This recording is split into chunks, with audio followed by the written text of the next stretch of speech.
Welcome back. Well, when it comes to raising our children, many grandparents help out. Now, new research has found they're also starting to foot the bill. Up to 20% of Australian grandparents are paying for their grandkids' education, but it's not stopping at school fees. Ross Greenwood's back with more. Ross, OK, obviously we always talked about inheritance, but now there's just even more things for grandparents to pay for. Well, it's so true, and the reason is because a generation of children have basically come out of probably middle-class families in many cases, and they've been looked after all of their lives and looked after very well. But when they've left home, they've almost wanted to have their parents' lifestyle immediately that they've left. And the difficulty we know is that house prices are very hard for young families to afford these days. And so this is where grandparents come in. Grandparents, in many cases, have either saved or they've had the benefit of rising property prices, and so they're almost looked to be the benefactors before they die of, in particular, the grandchildren. There's some very wealthy families, actually, it's quite interesting to note this, that actually almost with inheritance skip a generation.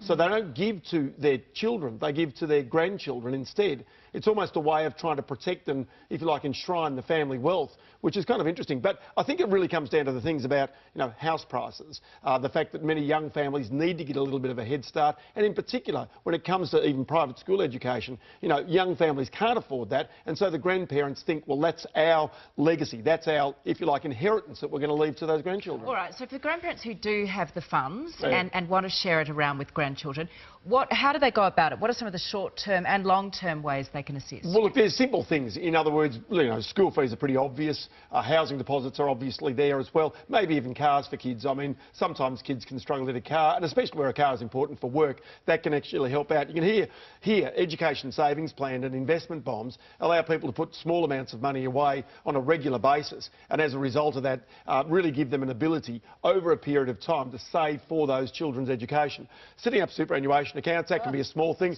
or even stock market accounts can be another thing that they can do for those people as well. But just a small one here as well. There's one other rather darker issue to this that's never mentioned. That's called financial abuse. What you don't want is the flip of this, pressure being put on many elderly people who are getting into their 70s and 80s, who really don't have, if you like, I guess the emotional ability to be able to fight back against very strong young people wanting that money early. And financial abuse is a growing but very dark and very deeply hidden part of our community right now that I think is a real issue that many families will confront into the future. Let's bring you back on that, because that's a really good topic. We'd love to talk more about that, Ross. Thank you so much. And if there are any grandparents out there interested in more information, just head to seniorsfinance.com.au for more information.